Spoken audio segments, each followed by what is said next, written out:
Olá, meu nome é André Luiz Noarte Carvalho. Meu tema da iniciação foi em tópicos de equações diferenciais parciais, em específico nas vibrações transversais de uma corda elástica. As equações diferenciais, elas têm uma motivação física, no caso, onde a gente vai representar fatores físicos, fenômenos físicos, a partir de operadores diferenciais. E nesse projeto, a gente vai trabalhar o desenvolvimento e a estruturação para situações com cordas vibrantes, é a partir da solução de D'Alembert. Ele foi um problema, um dos primeiros problemas estudados por D'Alembert, foi um dos mais importantes do século XVIII. Ele era filósofo, matemático e físico, e o estudo dele foi seguido por outros grandes matemáticos, como Euler, Daniel Bernoulli e Lagrange. Foram obtidas diversas soluções e a discussão gerou outras vertentes dentro da matemática e criou novos conceitos, como o conceito de função. E muitos desses problemas foram resolvidos somente no século XIX, ok? A construção dos operadores se utiliza normalmente do estudo geral do operador diferencial de segunda ordem, que é este que está na tela. Ele vai classificar, e a gente vai classificar esse operador a partir do estudo das características em um operador hiperbólico, elíptico ou parabólico. O caso hiperbólico, no caso que eu me especifiquei, foi estudado os problemas de Cauchy e de Guzar. Com essa abordagem, a gente vai analisar o método de Riemann e, a partir do método de Riemann, a gente vai formular e reencontrar a solução de D'Alembert. E o tal conteúdo é estudado na sequência dita no livro dos métodos clássicos e equações diferenciais parciais, do autor Luiz Adalto Medeiros.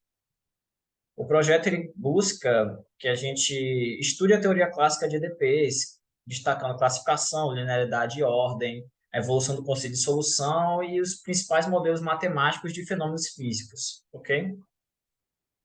O método que a gente se utilizou, no caso, inicialmente foi definindo as equações no plano R2 e definindo o que seria a solução, a função incógnita U. E a partir de definições sobre esse operador LU, a gente vai considerar uma curva e essa curva vai se relacionar com o problema de Cauchy, e que se relaciona com o operador, que vai consistir em determinar uma solução U para a equação, conhecendo os valores U e as derivadas parciais de U em relação a x e y. Essa é uma noção vaga que é retomada posteriormente com as condições necessárias. A gente vai utilizar algumas notações, outras definições, para definir a curva característica, e no caso hiperbólico, a curva característica são duas, que são duas constantes, ok?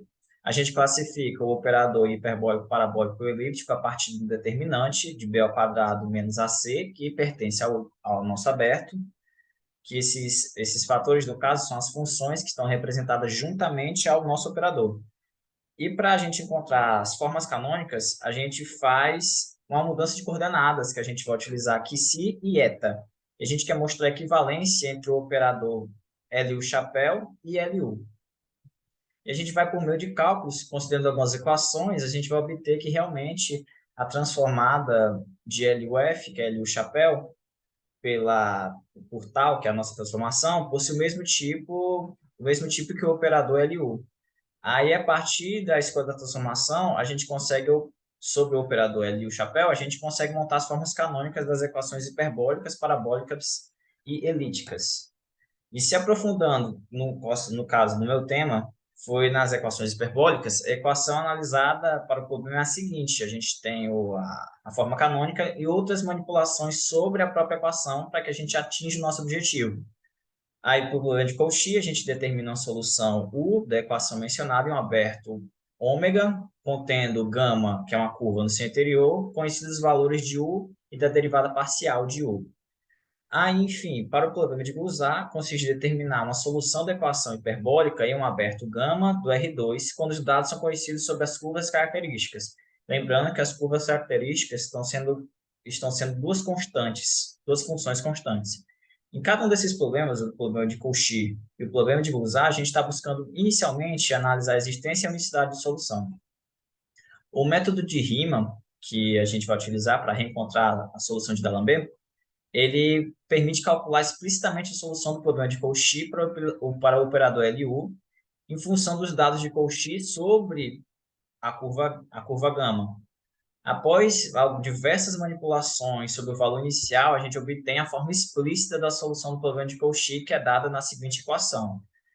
Tal solução denomina-se fórmula de Riemann para o problema de Cauchy, onde nós fazemos essa aplicação para o estudo das equações de vibrações de uma corda elástica. Nós vamos tomar isso para as condições iniciais de uma corda elástica. É uma convenção feita, nós temos que y vai ser t, porque agora o t vai me representar o tempo. E nós vamos ter que, é possível ver que o t é maior ou igual a zero, porque o tempo nunca é negativo. E onde U de xt representa a deformação da corda no instante t com condições iniciais. A solução é obtida pelo método de Riemann, sendo a solução explícita do problema de Cauchy para a equação, que é a equação da onda aqui representado, é dito dessa forma uxt, descrito nessa equação, que é a conhecida fórmula de D'Alembert ou solução de D'Alembert. O resultado desse projeto buscou promover o desenvolvimento e aprofundamento das técnicas voltadas para análise e cálculo, e buscou o avanço nos estudos das equações diferenciais parciais e dos métodos clássicos, e toda a parte que envolveu, em particular, a equação de vibrações transversais de uma corda elástica. Nós podemos concluir desse projeto mostrando a capacitação e desenvolvimento matemático na área de equações diferenciais e análise, além do entendimento da descrição matemática para fenômenos físicos que podem ser, inicialmente, esses se foram estudados no século XVIII, que abriram portas para outros que vieram, que podem ser descritos através de EDPs, né? E um agradecimento à própria universidade, à Pró-Reitoria de Pós-Graduação, Pesquisa e Inovação e ao próprio projeto de iniciação, né? As minhas referências e obrigado.